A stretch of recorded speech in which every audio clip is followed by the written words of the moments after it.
आज हम फरवरी 2026 के इम्पोर्टेंट न्यूज़ को डिस्कस करेंगे और समझेंगे कि इसने कैसे इम्पैक्ट किया है 2026 को। तो good day guys, welcome back to my channel. और आज का फॉर्मेट बहुत क्लियर है। तो सबसे पहले नेशनल न्यूज़, फिर इंटरनेशनल न्यूज़ और फिर बोनस फैक्ट। तो इस महीने की शुरुआती फाइनेंस के साथ हुई। तो समझते हैं कि इस बार के बजट में क्या होगा आम आदमी के लिए। क्या आपके जेब खाली होंगे या पैसे बचेंगे? चलिए जल्दी से समझते हैं। तो 1 फरवरी को finance minister Mrs Nirmala Sitharaman ने इंडिया के न्यू बजट को पेश किया। तो इसमें गर्मा गर्म खबर है न्यू इनकम टैक्स 2026। अब इसमें सरकार ने पुराने नियमों को हटाकर टैक्स फाइलिंग को और आसान कर दिया है और साथ ही गवर्नमेंट ने फिस्कल डिफिसिट यानी राजकोषीय घाटा का गोल 4.3% रखा है। इसका मतलब है कि गवर्नमेंट अपनी कमाई और खर्च के बीच अंतर कम कर रही है, जो इकोनॉमी के लिए गुड साइन है। इसके साथ ही वो थोक महंगाई 2.30% पर है, यानी गवर्नमेंट इसे कंट्रोल करने की पूरी कोशिश कर रही है। अब अगर आप मिनी बिजनेस करते हो तो ये आपके लिए गवर्नमेंट ने SME ग्रोथ फंड 10,000 करोड़ का एक स्पेशल फंड तैयार किया है। ओडिशा और आंध्र प्रदेश जैसे स्टेट में इंडस्ट्रियल कॉरिडोर बनाए जाएंगे। तो अब समझते हैं कि महंगा और सस्ता क्या हुआ। तो सस्ता मोबाइल पार्ट्स, कुछ मेडिकल इक्विपमेंट और सोलर पैनल्स हुए। वही महंगा imported luxury car, silver and foreign cigarette and tobacco हुआ। तो अब 13 फरवरी को पीएम ने सेवा तीर्थ का उद्घाटन किया। पीएम ने इसका नाम इसलिए दिया क्योंकि इसका मतलब जनता की सेवा का मंदिर होता है, जिसमें पीएमओ, कैबिनेट सचिवालय और नेशनल सिक्योरिटी काउंसिल एक साथ होंगे।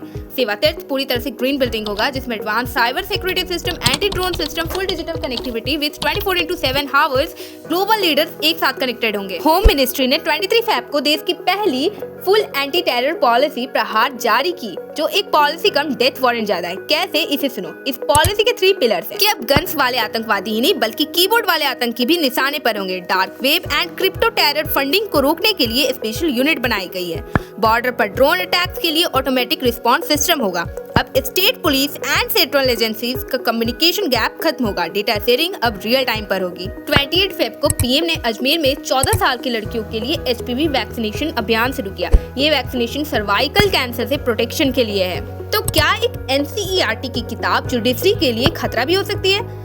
फरवरी 2026 का ऐसा फैसला जिसने एजुकेशन सिस्टम में हलचल मचा दी। तो NCERT क्लास 8 की बुक, जिसका title exploring society India and beyond है, जो the role of judiciary in society chapter के कारण बहुत ज्यादा डिबेट और कंट्रोवर्सी में है। चलो समझते कैसे। तो एक्चुअली इस बुक में judiciary, corruption case, heavy backlogs, lack of जजेस जैसे टॉपिक्स हैं और साथ ही अयोध्या एंड बाबरी मस्जिद डिस्प्यूट पर भी बायस्ड लैंग्वेज यानी पक्षपात भाषा का यूज हुआ है।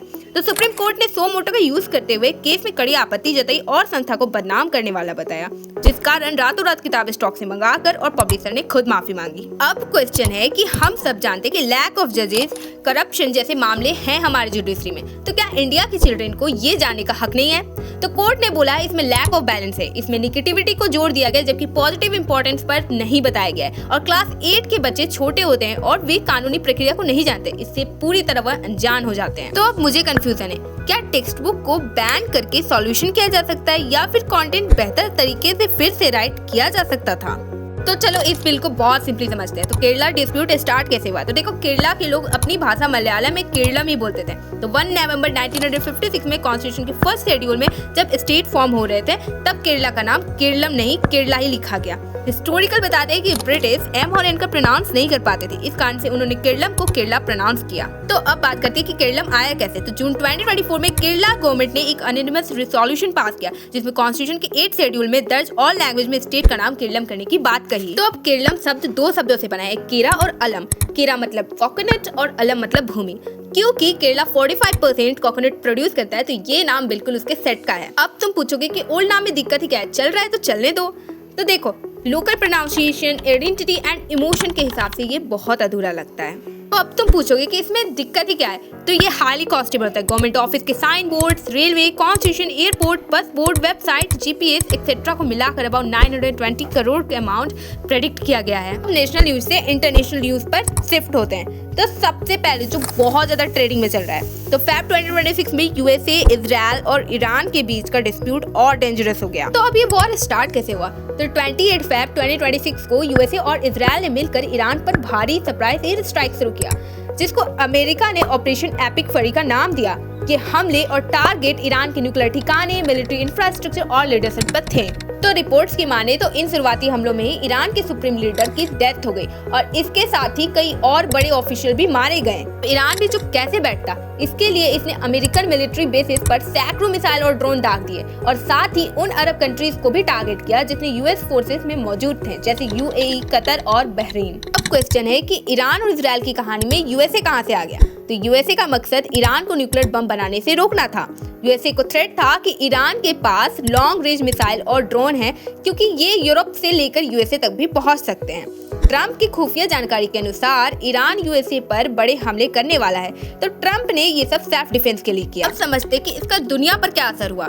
तो देखो, दुनिया पर काफी असर पड़ा है। क्रूड ऑयल प्राइसेस हाई हुए, स्ट्रेट ऑफ हॉर्मुज क्राइसिस हुआ और इससे ग्लोबल ऑयल ट्रेड खतरे में पड़ गया और साथ ही साइबर वॉर भी हुए। तो चलो अब इन सब में इंडिया का स्टैंड समझते हैं। तो इंडिया शांति की अपील कर रहा है। सिटीजन्स की सुरक्षा के लिए वेस्ट एशिया में रह रहे 90 लाख इंडियंस को सुरक्षित निकाला गया है। इंडिया बिल्कुल निष्पक्ष खड़ा है। इन वॉर का इंडिया पर भी काफी इफेक्ट पड़ा। स्टॉक मार्केट इकोनॉमी में गिरावट, गैस, क्रूड ऑयल की रेट हाई हुई। महीने पीएम मोदी और ट्रंप के बीच एक हिस्टोरिकल ट्रेड डील हुई, जिसमें इंडिया गुड्स पर लगने वाले इफेक्टिव टैरिफ 50% से घटाकर 18% किया गया और जीरो ड्यूटी एसेस कुछ खास सेक्टर पर मिलने की उम्मीद भी है। इसमें इंडिया ने क्या कमिट किया?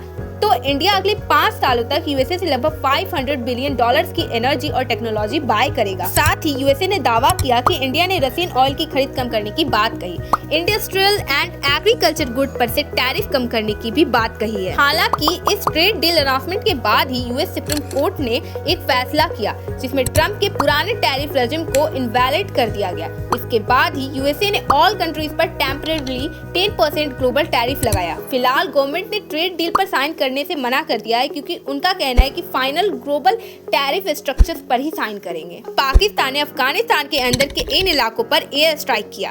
पाकिस्तान का कहना है कि ये हमले टीटीपी तहरीक-ए-तालिबान पाकिस्तान के ठिकानों पर किए गए हमले के बदले में है, क्योंकि इस्लामाबाद में एक के बाद धमाके के बाद सबूत अफगानिस्तान की तरफ ही इशारा कर रहे हैं। अफगानिस्तान भी इसमें चुप कैसे रह सकता है? अफगान तालिबान ने इसका जवाब जमीनी हमले से दिया। उन्होंने दुरंद लाइन पर पाकिस्तान के कई चेक पोस्ट पर कब्जा करने का दावा किया है। तो अब बात एआई की। तो इसी महीने दिल्ली के भारत मंडपम में हुए इंडिया एआई इम्पैक्ट समिट 2026, जहां 92 कंट्रीज ने मिलकर एआई का भविष्य लिखा। यहाँ पीएम ने Manav, moral and ethical system, accountable governance, national sovereignty, accessible and inclusive AI and valid and legitimate system vision launch किया। यानी ऐसा एआई जो इंसानों के लिए सेफ हो और सबकी पहुंच तक हो। यहाँ पर $200 बिलियन की इन्वेस्टमेंट का ऐलान हुआ। गूगल से लेकर रिलायंस तक सब इंडिया को एआई हब बनाने में योगदान देंगे। तो अब रुक ही गए हो तो सुनते जाओ। तो इस महीने फरवरी 2026 को इंटरनेट पर एक परफेक्ट मंथ कहा गया। इसका कारण है कि ये महीना एकदम संडे से शुरू होकर सैटरडे पर खत्म हुआ, जिससे पूरा कैलेंडर एक परफेक्ट 4 वीक के स्क्वायर ग्रिड में फिट हो गया। वैसे ऐसा 2015 में भी हुआ था और अब हो सकता है कि 2037 में भी हो। अगर वीडियो इन्फॉर्मेटिव लगी और अच्छी लगी तो इसे लाइक एंड सब्सक्राइब कर देना और मिलते हैं नेक्स्ट वीडियो में नेक्स्ट टॉपिक के साथ। तब तक के लिए गुड बाय।